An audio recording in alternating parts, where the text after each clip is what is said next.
Dalam milad ke-21 Partai Keadilan Sejahtera di Istora Senayan Sabtu lalu, Wakil Presiden ke-10 dan ke-12 Republik Indonesia, Yusuf Kala, menyatakan bahwa ekonomi Indonesia memiliki permasalahan. JK menyoroti utang luar negeri Indonesia yang semakin menumpuk. Per 31 Maret 2023, utang pemerintah tembus mencapai 7.879 triliun rupiah. Utang Pak Haye tadi mengatakan utang saya. Setahun bayar rumah dan utang lebih 1.000 triliun. Terbesar dalam sejarah Indonesia sejak merdeka.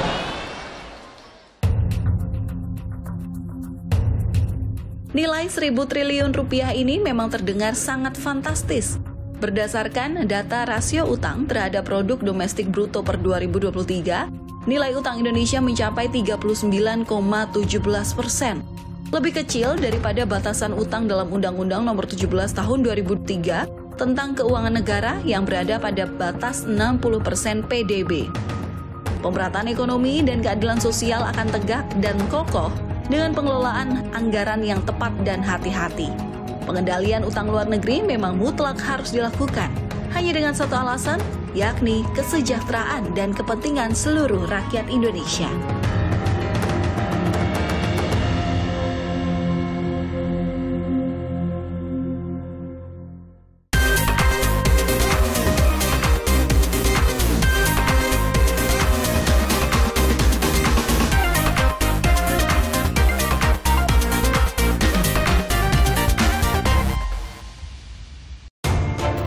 Dugaan korupsi dalam proyek pembangunan Base Transceiver Station atau BTS 4G menghampiri Menteri Komunikasi dan Informatika Johnny Gerard Plate.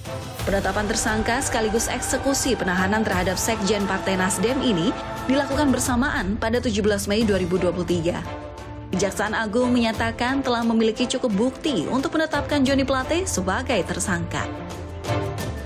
Atas hasil pemeriksaan tersebut, sehingga tim penyidik pada hari ini telah meningkatkan status yang bersangkutan setelah dari saksi menjadi tersangka.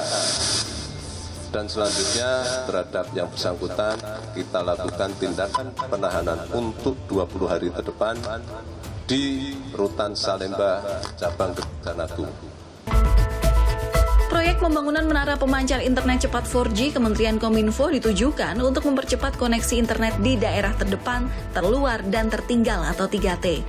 Kementerian Kominfo menganggarkan pembangunan 4.200 menara BTS internet berkecepatan tinggi di sejumlah wilayah terdepan, terluar, dan tertinggal itu. Keterangan Kapus Penkum, Kejaksaan Agung menyatakan kerugian negara mencapai lebih dari 8 triliun rupiah. Kasus ini kerugiannya sangat signifikan dari jumlah proyek yang diberikan. Dari jumlah proyek 10 triliun, kerugiannya 8 triliun. Suka tidak suka, mau tidak mau kita harus melakukan satu upaya-upaya penegakan hukum yang memang harus disampaikan kepada masyarakat. Dan yang keempat, Mbak, proyek ini adalah proyek strategis nasional yang dimiliki oleh pemerintah. Di mana proyek ini dipentingkan untuk masyarakat umum dan masyarakat khalayak yang tidak dapat jaringan 4G. Akibat penetapan tersangka dalam kasus korupsi itu, Presiden Joko Widodo memberhentikan Johnny Gerard Plate sebagai Menteri Komunikasi dan Informatika. Presiden Jokowi menunjuk Menko Polhukam Mahfud MD sebagai pelaksana tugas Menkominfo.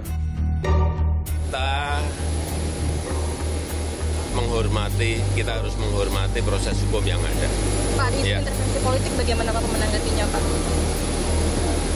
Yang jelas, Kejaksaan Agung pasti profesional dan terbuka terhadap semua yang berkaitan dengan kasus itu. Penggantinya siapa Pak? PLT-nya Pak Menko Polhukam. Pelaksana tugas Menkominfo Mahfud MD bergerak cepat. Pada Senin 22 Mei 2023, Mahfud melaporkan temuannya kepada Presiden Joko Widodo. Dari 1.100 yang dilaporkan telah dibangun, terdapat 958 yang terbangun. Tapi, dari 8 sampel yang diambil, tak satu tower pun yang berfungsi sesuai spesifikasi. Lalu dilaporkan sekitar 1.100 tower dari 4.200 yang ditargetkan.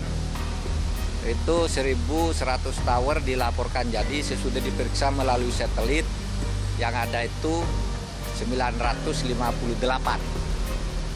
Dari 958 itu tidak diketahui apakah itu benar bisa digunakan atau tidak karena sesudah diambil 8 sampel dari itu semuanya tidak ada yang berfungsi sesuai dengan spesifikasi. Posisi Joni Plate sebagai Sekjen Partai Nasdem langsung membuat Ketua Umumnya Surya Paloh memberikan pernyataan. Kami dalam suasana penuh keprihatinan, kesedihan yang sukar untuk kami tutupi. Kami berupaya untuk berkepemilu. Kami berupaya untuk kami tetap tegar, bisa tersenyum dengan teman-teman semuanya, kami upayakan itu. Dalam pernyataannya, Surya Paloh meminta Kejaksaan Agung untuk melakukan pendalaman lanjutan atas fakta yang telah diungkapkan ke hadapan publik. Ada berjuta untuk anak-anak setiap bulannya. Dengan proyek kerugian negara yang 8 triliun. Setelah tidak ada pendalaman lebih lain untuk menemukan bukti-bukti yang lebih memberatkan, yang semakin sedih lagi kita.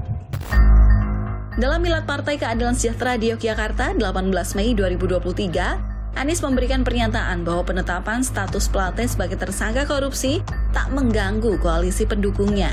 Tadi malam sudah saya sampaikan bahwa semua dalam posisi solid, semua akan berjalan sesuai dengan rencana, tidak ada perubahan, tidak ada perlambatan.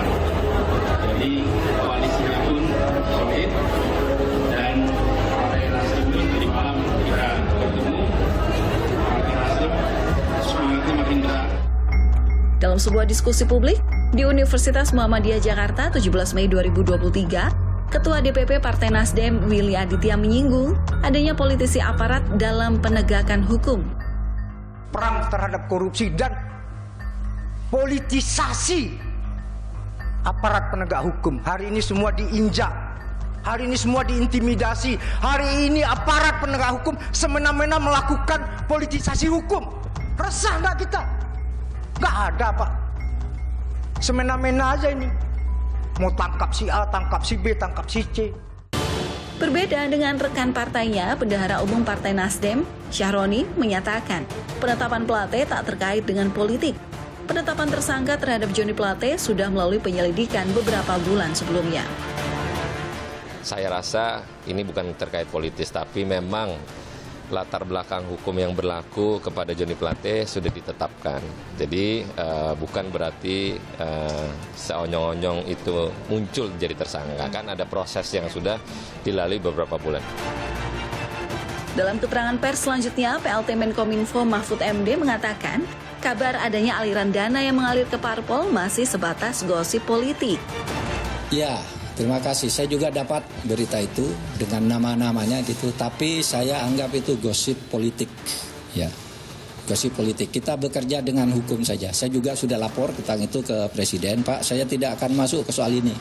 Ini pembuktiannya akan rumit dan mungkin menimbulkan kerumitan politik. Oleh sebab itu, saya persilahkan Kejaksaan atau KPK kalau itu di luar angka-angka yang sudah konkret untuk menyelidiki ini. Kasus korupsi adalah persoalan besar yang masih saja terjadi di negeri ini. Pejabat negara seperti tak pernah sadar bahwa amanah yang harus mereka laksanakan adalah amanah seluruh rakyat Indonesia. Amanah yang seharusnya dijunjung tinggi dan dilaksanakan tegak lurus dalam kejujuran demi kebaikan negeri kita sendiri.